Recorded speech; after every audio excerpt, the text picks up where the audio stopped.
Kag sa number 1, Army patay sa encounter sa Escalante City.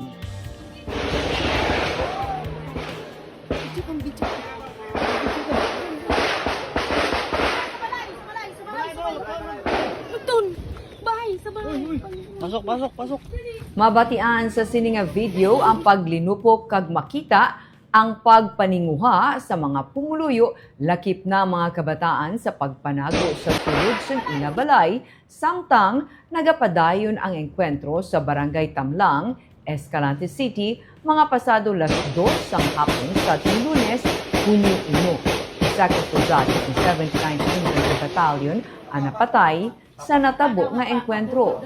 Naglawig sang 10 minutos ang pagbayluhan na isang nupok sa mga soldado kag 5 ka mga katapo sang New People's Army Northern Negros Front. Sunod kay First Lieutenant Phoebe Fajardo, ang Civil Military Operations Officer sa 79th IB, ang mga nakaengkwentro sa mga soldado ang mga rebelde nga responsable sa pagpatay sang duha ka mga sibilyan sa Calatrava sang Mayo 5 kag 14. Samtang isa naman ka ginalagar miyembro ng NPA ang nadakop kag nakuhaan sa 45 caliber pistol sa checkpoint operation sang Armed Forces of the Philippines kag Philippine National Police sa Barangay Mabini, Escalante City, mga 4:00 sang hapon sadtong Lunes. Sunod kay Fajardo, gikan ang amo nga persona sa Barangay Tamlang.